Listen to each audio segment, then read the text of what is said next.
You already probably have 3 points in your hip pocket. You force a throw here and give up an interception, you come away with nothing. Especially tough in the middle third of the field where he threw that one.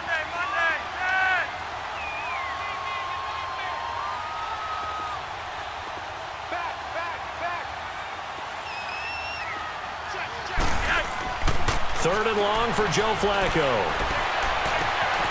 Got a man, it's caught for a Ravens touchdown.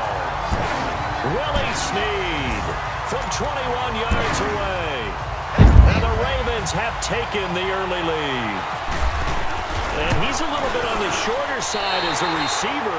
Maybe sometimes for the defense, tough to find the little guys, right? Yeah, sometimes they get lost in the traffic, but usually what it means is that rather than just winning with height or even speed, they use their quickness to find a way to get open. Well, tall, short, wide, skinny, whatever, there it results in a touchdown. Here's Tucker now out to kick this one away. That'll be taken in the end zone.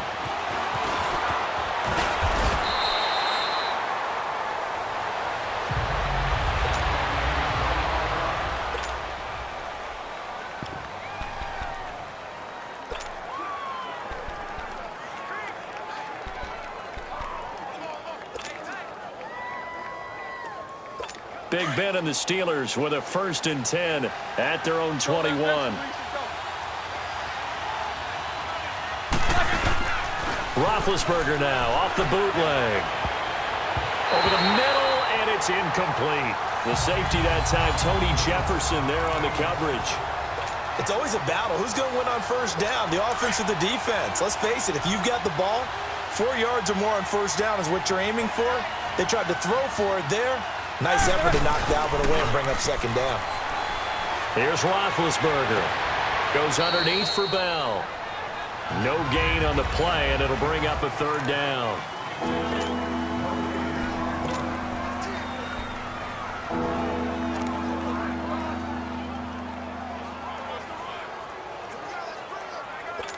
They wound up getting nothing out of that 2nd down completion, so now here's 3rd and 10.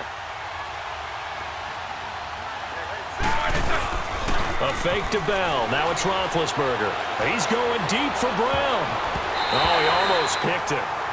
Nearly a turnover there on their opening drive. That's a throw he'd like to have back. Now 4th down. It's never a bad idea to try and get it to Antonio Brown, but there must be a little bit of the Madden curse going on for our cover athlete here. Hasn't been able to get that elite separation that we're used to seeing from him. Barry on to punt as he gets this one away.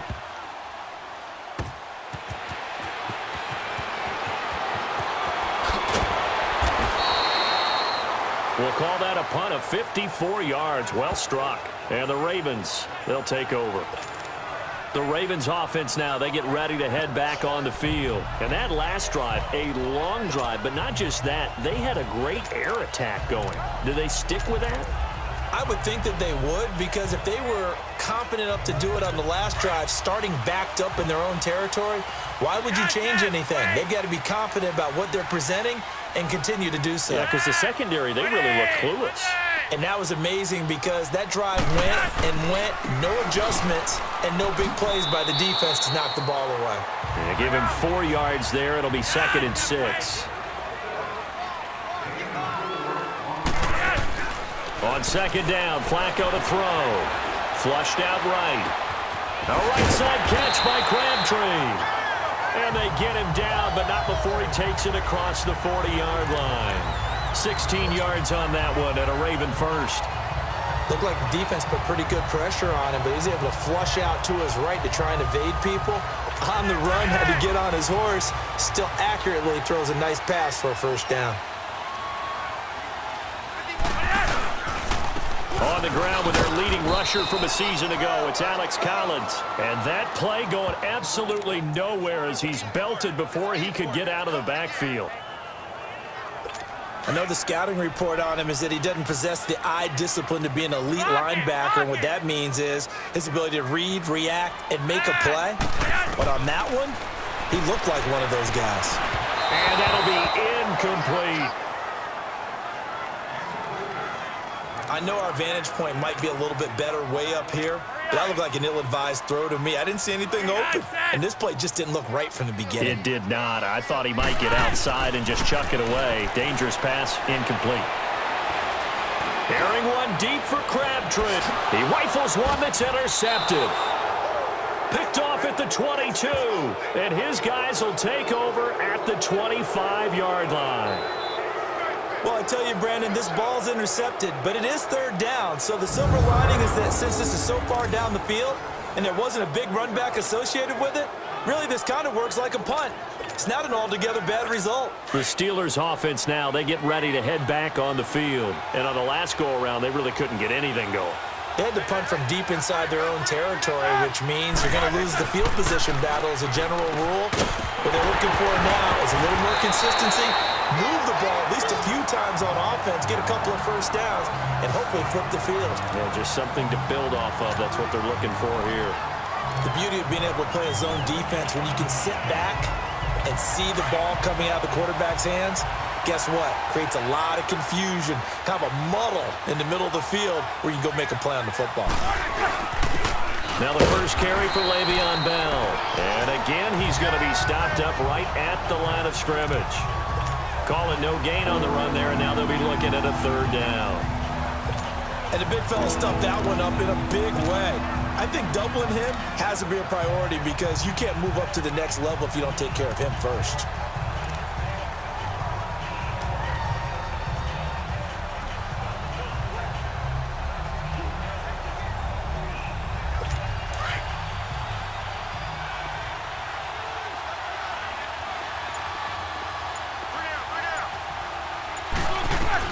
On third down, Roethlisberger.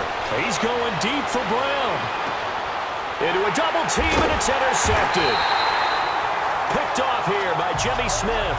And his guys are going to get the football at the 28-yard line. Brandon, this is a veteran quarterback back there. He should know better than to make a throw like this. This is definitely not his best ball. And I think he knew this was trouble the second it was leaving his hand. And now here come the Ravens. And following the interception, just any interception, are you a little bit more cautious when you start that next drive, or no, you just throw that out the window? I think you are. I don't think that there's any way you can run back out there and go, totally didn't affect me. Let's just go ahead and be loose with the football again. You're going to take care of it, but you have to be careful about being too cautious because now you can't run any offense at all. Still want to attack. We'll see how they attack them here.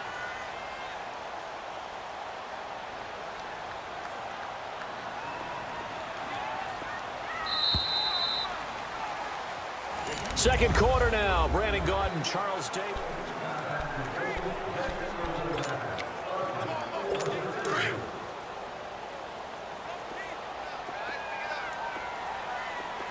Yo, lead! 3 wide! Yeah, that way! Second down, Flacco now. Forced out to his left. And, boy, that one drops incomplete, but if he was hit a fraction sooner, it may have been a fumble.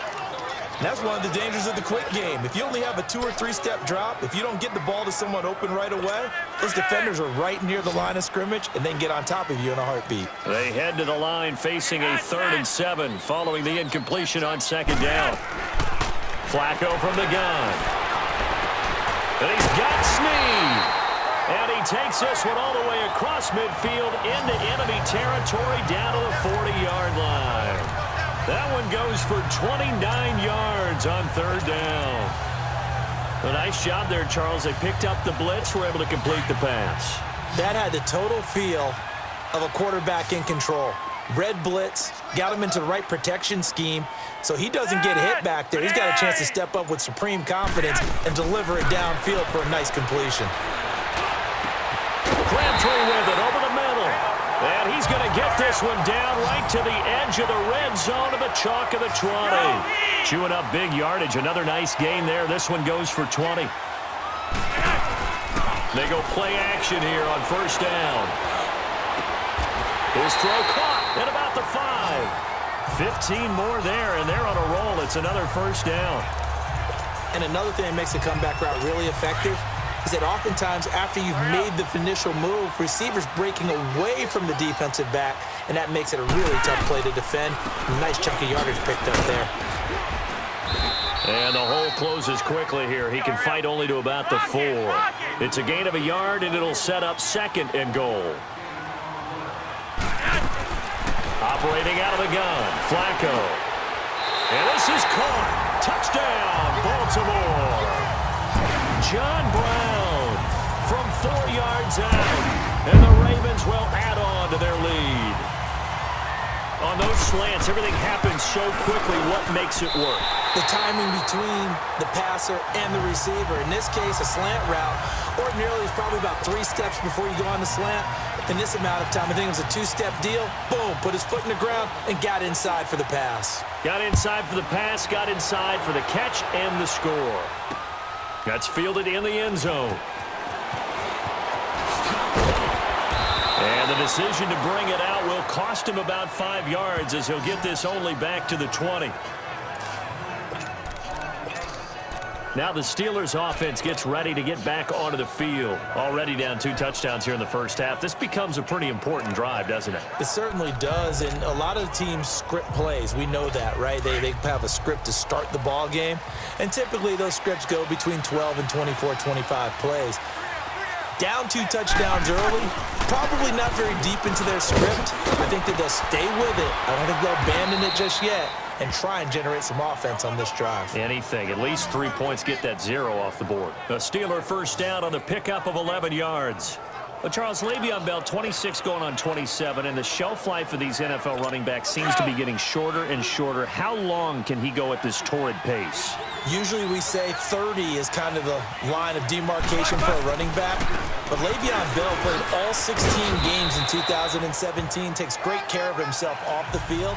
I think he's got a chance to break through that 30-year-old mark, and in a big way. One thing to keep in mind, partner, especially in the second half, when you've got a running back of this size, of these dimensions, I can just tell you, attrition does set in for a defense because you're excited about hitting him in the first half, maybe not so much in the second half, and some of these shorter gains turn into bigger runs later. On second down, here's Roethlisberger, and incomplete.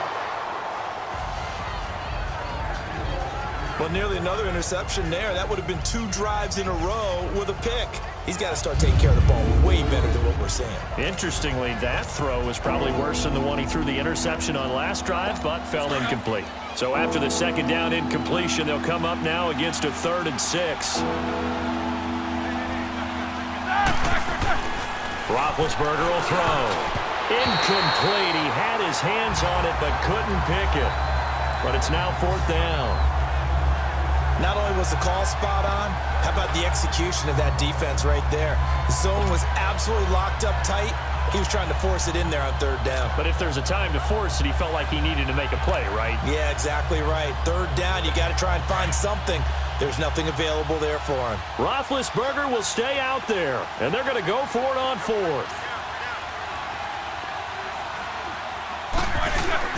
They'll indeed go for it with Roethlisberger. And this is going to be incomplete. So certainly an interesting call there to go for it. And the Ravens get the football back and in great shape. So they take a big chance here in their own territory. And you think the coach may have some questions to answer? Yeah, and, you know, normally we focus on the media, right? The social media barrage that he's going to get for this one. How about on his own sideline and in his locker room? Yeah. Because I think the team's going to look at him like, Coach, why would we go for it there? I mean, no confidence in the defense. You don't like the punter. I mean, what's going on here? You owe us some explanations. And now look at this. Big game, but a fumble. And it looks like Steeler football. It is.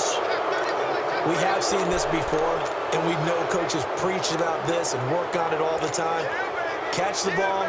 You know there's going to be some traffic somewhere. They've got to put it away and secure it as they try and get